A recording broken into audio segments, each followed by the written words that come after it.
नमस्कार। Schizophrenia patients के नाम आज एक संदेश देना चाहूँगा। संदेश होगा दवाओं के महत्व के बारे में। मैं एक थेरेपिस्ट हूँ और आज तुमसे एक ज़रूरी बात करना चाहता हूँ। जैसे दोस्तों में होती है, वैसे ही।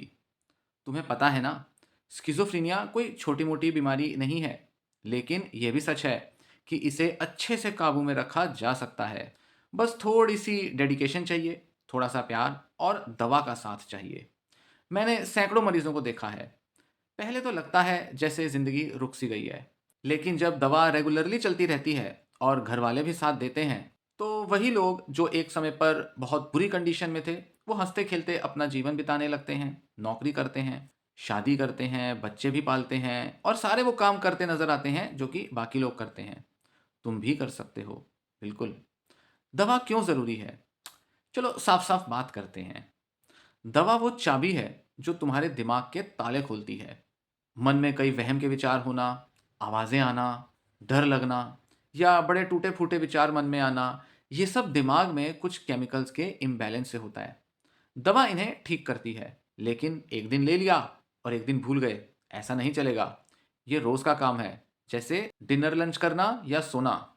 एक उदाहरण समझो। मान लो तुम्हारी गाड़ी का ब्रेक ऑयल कम हो गया। एक दिन डाल दिया, 2 दिन भूल गए, तो क्या होगा? एक्सीडेंट। दवा भी वैसी ही है।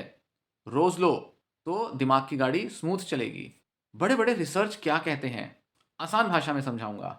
2006 में एक बड़ी स्टडी हुई अमेरिका में।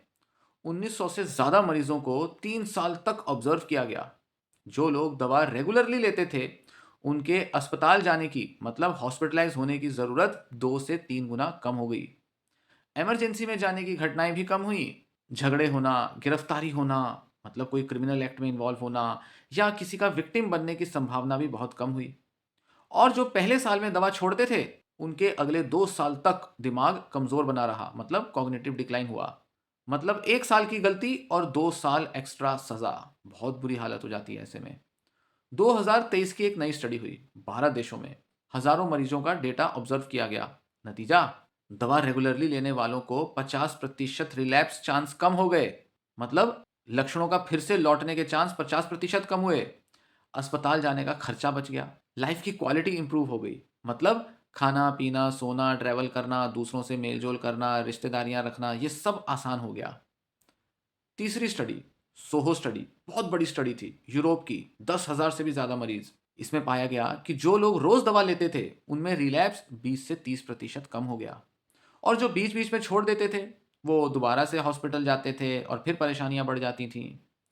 चौथी स्टडी, केटी ट्रायल, अमेरिका में हुई।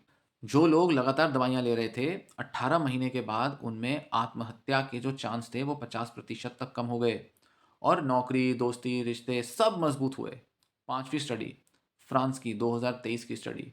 जो दवा रेगुलरली लेते हैं, मतलब 80 से 90% टाइम ले लेते हैं, इतनी डोजेज पूरे करते हैं अपने, उनके रोजमर्रा के काम जैसे नहाना, खाना बनाना, दूसरों से बात करना, वो 40% बेहतर हो जाता है। ब्रीफ में कहें तो दवा छोड़ने से नुकसान तुरंत तो नहीं आते, लेकिन धीरे धीरे जिंदगी बर्बाद हो जाती है। दवा लेने से नुकसान तो है नहीं, बस फायदा ही है। और फायदा है, लंबे समय तक लेंगे तो और भी ज्यादा फायदा है।